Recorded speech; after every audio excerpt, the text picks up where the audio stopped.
you're tuning into something different, something deeper. Welcome to a space where the unseen becomes seen, where the patterns beneath reality are decoded. This isn't just a podcast, it's a journey into the mechanics of belief, perception, and the multidimensional truths shaping our world. If you've ever felt like an outsider looking in, questioning the systems you're told to follow, you're in the right place. This is The Outcast, the Pattern Podcast. Let's dive in. There's this growing feeling, isn't there, that a lot of us are looking for something a bit deeper? Mm-hmm.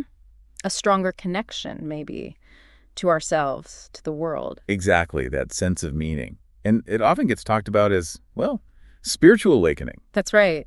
We definitely see a rising interest in exploring those bigger questions, understanding our existence beyond just the day-to-day grind.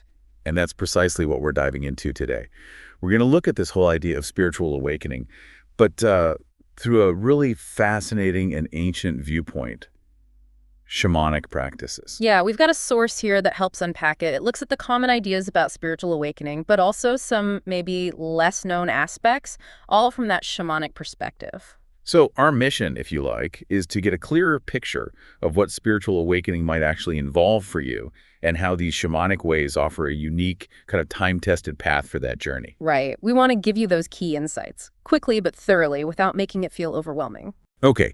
Let's get into it then. So one of the first things the source tackles is what spiritual awakening really feels like. Apparently it's often quite different from how we might picture it. Oh, absolutely. There's this popular image, isn't there, of some sudden, blissful, flash of enlightenment. Yeah, like flipping a switch. Exactly.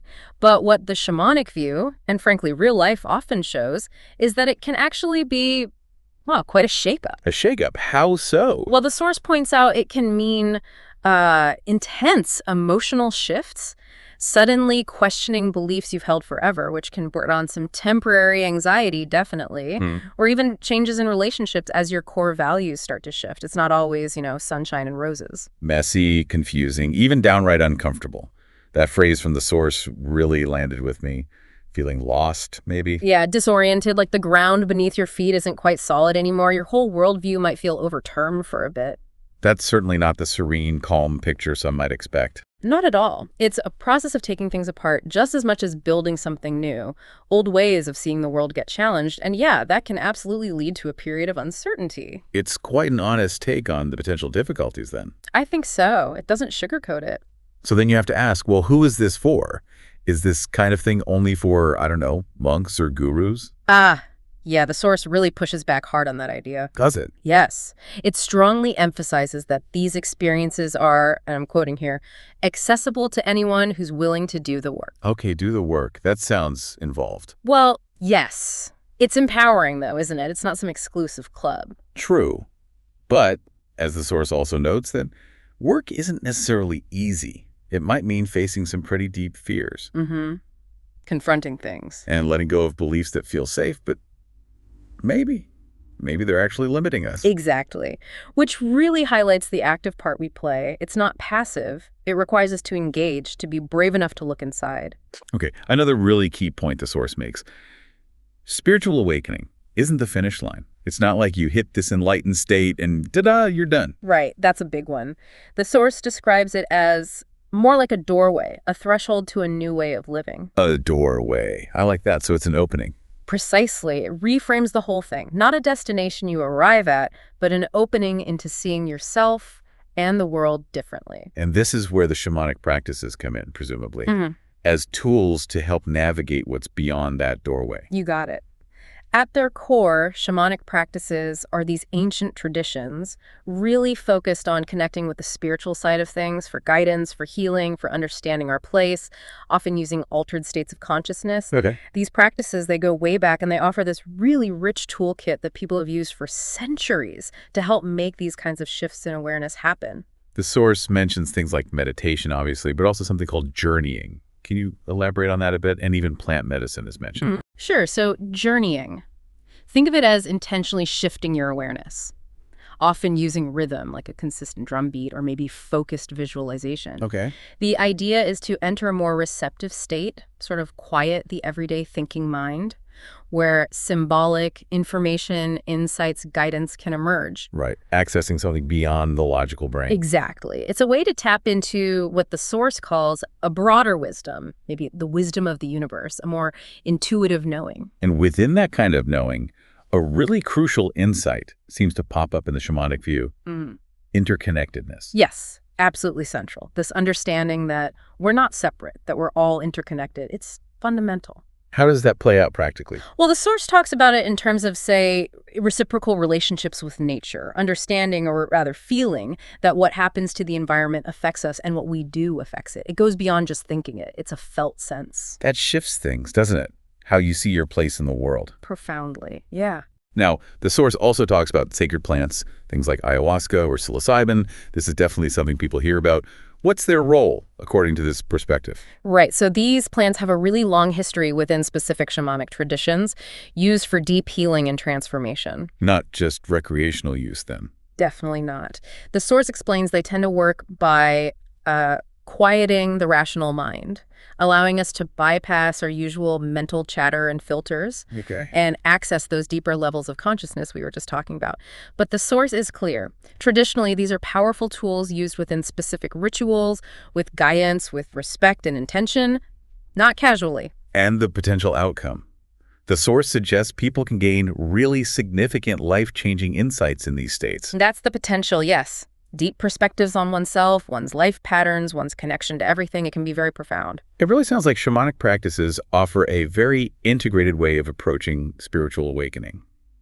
Holistic, maybe. Exactly. The Source uses that word. A holistic approach. It considers that interconnectedness we mentioned. It's not just about your inner world in isolation. It's tied deeply to community, to nature, to the spirit world, however you conceive that. And the benefit of that holistic view. The Source talks about finding our place, living more authentically, finding deeper meaning.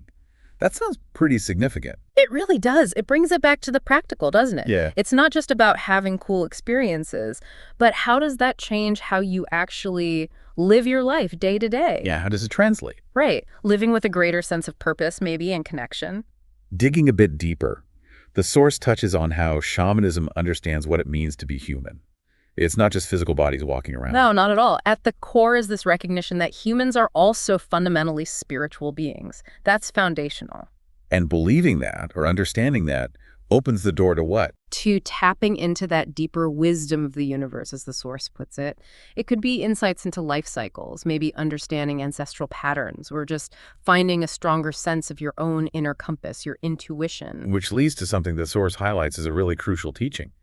Spiritual awakening isn't just about reaching some lofty otherworldly state, but about becoming more fully human. I found that really powerful. It's a beautiful framing, isn't it? It grounds the whole idea. It takes it away from some unattainable ideal of perfection. Right. And puts it right here in our messy, complicated human lives. It's about embracing our vulnerability, our imperfection, and our interconnectedness with all beings. Embracing vulnerability. How would shamanic practices help with that? That seems tough for a lot of us. Well, think about sharing honestly in a safe group setting, maybe a ceremony, or facing difficult emotions that come up during a journey or meditation, and learning to sit with them rather than run away. It cultivates acceptance. So it's not about escaping being human, flaws and all. Not at all. It's about leaning into it, embracing the whole package, and seeing how we fit into the bigger picture, the web of life. That's a key shift. And the idea is this shift in understanding can genuinely change how we live, leading to more authenticity, more meaning. Precisely. It's about integrating the spiritual insights into the fabric of your everyday life, letting that deeper knowing inform your choices, your actions, how you relate to others and the world. Okay, so let's try and pull these threads together. We've seen that spiritual awakening, viewed through this shamanic lens, isn't necessarily that sudden blissful event. No, it can be challenging, messy, confusing even, but ultimately potentially very transformative. And it's a journey, not some final stop. Right, not a destination. And these ancient shamanic practices offer this rich toolkit, these ways to navigate that journey. Tools that emphasize our deep connection to everything and highlight the potential in really truly becoming fully human with all that entails. This idea that there's a deeper wisdom available to us if we're willing to listen, as the Source puts it so well. Yeah. Maybe the real question for you listening now is, what does listening to that inner wisdom actually look like for you in your own search for meaning and connection?